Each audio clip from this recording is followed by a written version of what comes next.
Once upon a time, there was a boy named Jack. A lot of stories start this way, stories from the southern Appalachian Mountains that were collected back in the day.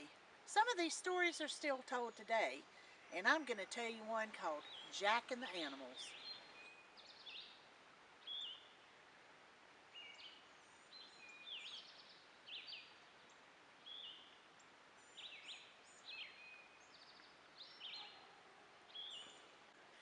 Once upon a time, there was a boy named Jack.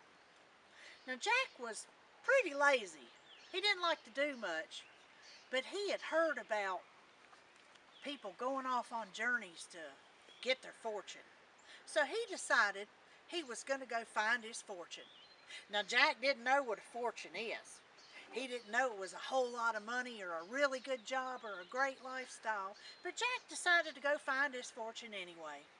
So he packed himself a poke, a little bag of supplies that he needed for the trip, and he set off on his journey.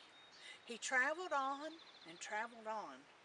Soon he come up on an old cow out in the pasture. Moo! Moo! Jack walked up to the cow. "Well, what ails you?" he said. "I'm so old. I can't give no more milk. I'm afraid the farmer's gonna get shed of me." Now the farmer can't do that. "Hey, I have an idea," Jack said. "Why don't you come along with me to seek your fortune?" "What's a fortune?" "I don't know," says Jack, "but come along with me and we'll seek it together." So Jack and the cow, they traveled on and traveled on, and it wasn't too long till they came up on a donkey way out in the field. They called the donkey over because they heard him a-crying. "Hee-haw! Hee-haw! Hee-haw! What in the world is wrong with you?" Jack asked the donkey. "Hee-haw! I'm so old I can't pull a plow anymore. I'm afeard that the farmer's son's gonna get shed of me." "I got a better idea," said Jack. "Why don't you come along with us and seek your fortune?" "I don't know what a fortune is." "Me neither," said Jack, "but we's aiming to find one." So the donkey joined Jack and the cow, and they traveled on and traveled on, and it wasn't too much further down the road till they saw an old hound dog on a porch. "Arr! Arr!" hollered that old hound dog. Jack said, "What in the world is ailing you?" "Arr! I'm so old I can't hunt no more. I'm afraid the farmer's son's gonna get rid of me." "We can't let that happen," Jack says. "I'll tell you what, why don't you come along with us to seek your fortune?" "Arr! What's a fortune?" "Don't know," says Jack, "but we aim to find one." So Jack and the cow and the donkey and the dog, they traveled on and traveled on. And sure enough, before too long, they heard something up a tree. "Meow! Meow! Meow!" It was an old tomcat. "Come on down here," Jack says, "and tell us what's ailing you." "Oh, I'm so old I can't hunt mice no more. Meow. I'm afraid the farmer's daughters are gonna get shed of me." "No, we ain't gonna let that happen," said Jack. "Come on with us and seek your fortune." "A fortune? I don't know what that is." "We don't neither, but we's gonna find one," said Jack. So the cat joined Jack and the cow and the donkey and the dog, and they traveled on and traveled on and went a ways on down the road until they heard "Ee-rickaroo!"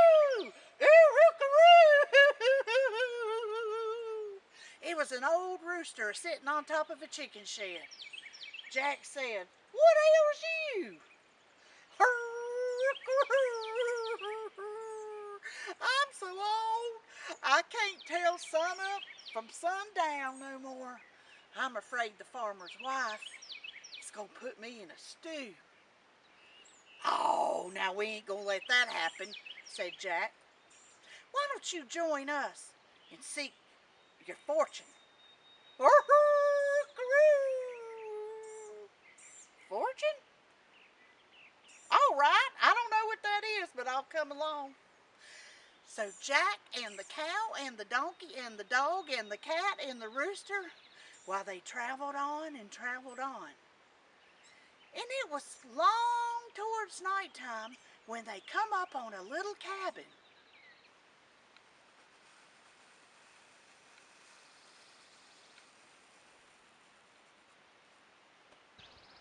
Jack tiptoed over to the cabin and peeked inside. What he saw was absolutely amazing. There were mounds of money, stacks of gold, and bags of jewels like he had never heard of before. But better yet, the table was set for victuals for I don't know how many folks. Good food spread out and nary a soul there to eat it. Jack waved the animals over and they leaned down and they peeked in. Jack said, "What do you make of this?" The cow said, "Well, it looks like somebody left in a hurry." The donkey said, "Yeah, and it must have been robbers, 'cause look at all that loot they left." Dog said, "Ooh, there's a lot of food there. I say we eat it." Cat said, "Well, if we're gonna eat it, oh, we better be fast, 'cause if there's robbers, they'll be back by midnight." Rooster said, "Well then, we got about an hour." So Jack and the animals, they went inside and they hit that food like they had never eaten before in their lives, and they stuffed their bellies, and right when they were getting full, Jack heard something come through the woods. "It's them robbers coming back," he said. "Everybody hide." So he blew out the lanterns and everybody took a hiding place. The cat, he hunkered down in the fireplace where the coals had grown cold. The dog, why, he hid behind the cabin door. The donkey run up out on the porch and he hid behind a chair. And the cow, he run out in the yard and hid behind a bush. The rooster flew up on the roof and Jack, he shimmied up a tree. And sure enough, them robbers come and they stopped. Something was wrong. So they sent one feller in the cabin. He walked in right ginger-like, and the first thing he did was saw some coals glowing in the fireplace. It was really the cat's eyes. So he leaned down there and blew on those coals. You ever blown in a tomcat's face? Well, that's exactly what happened. That cat came out and scratched that robber all to pieces. He went to falling backwards into the door, and that dog, he nipped at his ankles where the robber ran out on the porch, where the donkey kicked him with his hooves, all the way into the yard where the cow caught him with his horns, threw him up in the air with that rooster shouting, "Roo-roo-roo-roo, roo-roo-roo," the whole time, and Jack just laughing. Well, that robber took off running, and he ran, and his friends saw him running, and they ran with him, and they got about 13 miles until they had to stop for a breath. What in the world happened out there? Them robbers asked the guide gone in the cabin. Woo! There's a whole passel of little devils in that cabin.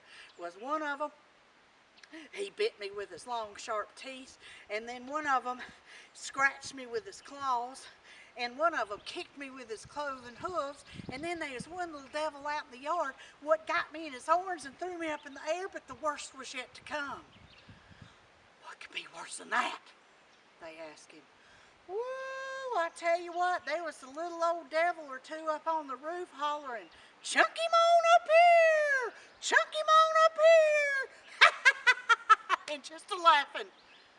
just reliving the story. Scared that robber to death, and he took off running again, his friends behind him, and nobody ain't never seen him since. Well, Jack and the animals the next morning had all that good stolen jewels and money and gold. What was they going to do with it? Well, they did what any honest person would do. They took it into the town and gave it to the high sheriff. The high sheriff saw all that, and he said, "Why, Jack, this here's a fortune." "Oh," said Jack, "so that's what a fortune is." And because nobody knew where that fortune had come from, why, the sheriff, he give it right back to Jack and them animals and let them live in that cabin to boot. And if I know them, they're still there.